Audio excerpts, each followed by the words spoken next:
good to have you here in the No Panic Zone on a Wednesday. It is August 19th, and glad to have you along for the conversation. We've been going through the agenda that the left wants for America.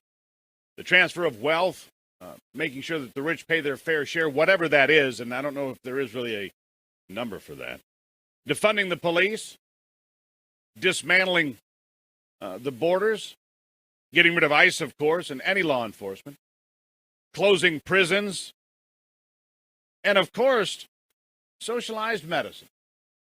Socialized medicine is a big cornerstone of what the Democrats want. And I don't know that we'll hear that from Kamala Harris tonight. She wants to take 180 million Americans off their health care insurance, put it onto a government plan. Bernie says, you're right, there will be no private health insurance left. So between Bernie and Kamala and AOC and the rest, they want to make sure that we put this cornerstone in. My next guest, Rick Manning, president of Americans for Limited Government. Rick, welcome back to the program. Good to have you here. And your concern, sir, is that President Trump's executive order recently on Medicare and so forth could be the gateway to socialized medicine. What do you mean by that? Well, absolutely. They're already controlling through Obamacare the services that are provided. Through Obamacare, they're forcing doctors essentially to consolidate into major practices and not being individual doctors. And then on the other side, because under the guise of surprise medical billing, Nancy Pelosi is attempting to create one-size-fits-all rate setting for the doctors and for the anesthesiologists and the X-ray technicians and the like. And now, in President Trump's executive order, he's attempting to create essentially a foreign government decided pricing system for pharmaceuticals. Now, it only actually touches Medicare pharmaceuticals, but any one of us who's got a brain knows that if people on Medicare are paying less money for drugs than people are not on Medicare, the next thing that all the people on the left have to do, all Kamala Harris and Joe Biden have to say is, well, let's make everybody pay the same amount. And at that point, you've got international socialist countries setting the pharmaceutical prices here in America. And it's just the wrong approach. It's setting the stage it makes it really easy to socialize medicine in this country if President Trump does this executive order. Let me ask you this, Rick. I mean, if the belief is this, and I don't think that most Americans disagree with this point of view. I think most Americans think it would be okay if everybody in the country had some baseline of coverage. The problem is with the left, it's never a baseline of coverage. It's everything thrown in because it's an attempt to buy votes and to buy control. But this argument and this discussion goes all the way back to Teddy Roosevelt, maybe before.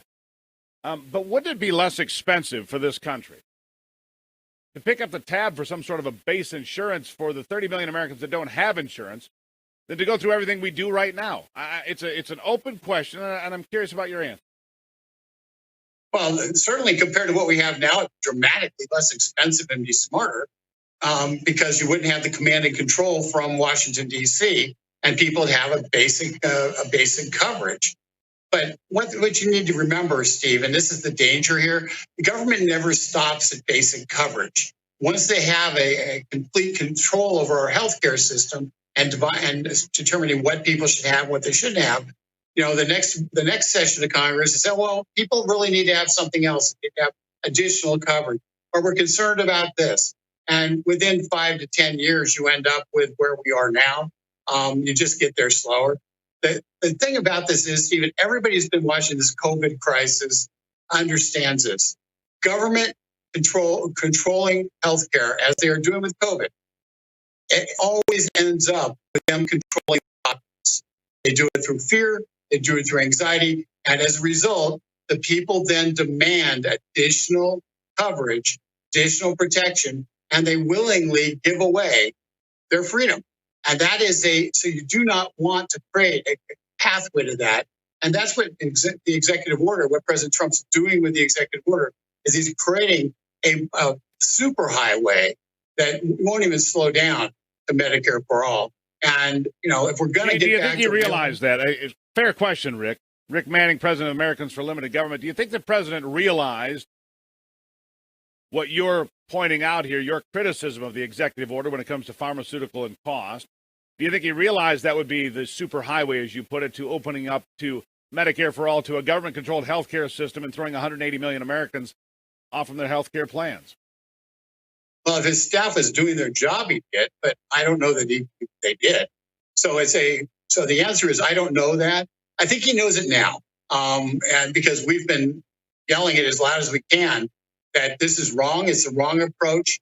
And if you really want to cut cost of medicine, go after the pharmaceutical benefit managers who are middlemen who are sucking all the rebates that go from the pharmaceutical manufacturers to the patient, end up getting stuck in the pharmaceutical benefit managers' pockets. And so they're middlemen who really don't provide a lot of value for the money that they suck out of the system. And so go after the PBMs. He does have one executive order which does that to a small degree. He needs to reopen the contracts for every pharmaceutical benefit manager, renegotiate those contracts. And if he does, he'll bring real savings to the American people and to the Medicare system as a whole. So renegotiate is what you're saying. Renegotiation is the key to saving money for the American consumer, not the executive order he put forth. Absolutely. And the other renegotiation he needs to go after the European countries that are artificially setting prices too low. And so our consumers are subsidizing their health care. And he needs to go after them and say, wait a second, guys, you need to have reasonable, fair health care prices, pharmaceutical prices on your end, because we're tired of subsidizing them. That would take Donald Trump's greatest skills, which is negotiating, and put them to the test, and would, in fact, at the end of the day, create lower pharmaceutical prices across the board.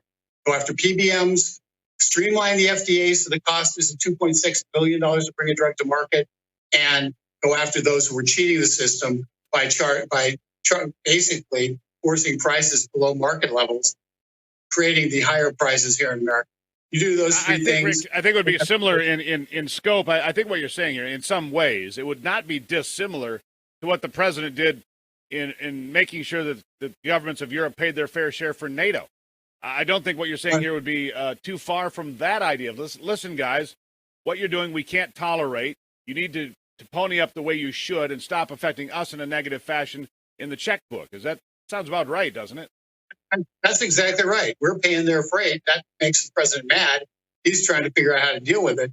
The wrong way to deal with it is to accept their system for payment, which, by the way, sets quality of life standards for who should get medicines, and which dramatically negatively impact people with disabilities and the elderly, because in Europe, they just say, well, okay, you die.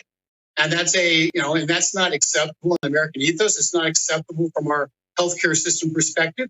And so we don't need their pricing system that effectively discriminates against the least of these. Fair enough. Rick, we got to leave it right there. Rick Manning, the president of Americans for Limited Government. Thank you for explaining that to us today, Rick. Greatly appreciate your time as always. Thank you, Steve. Appreciate it. There you have it. When it comes to buying American, it's an important thing. Don't you think the food on your table should be American? I do. I wish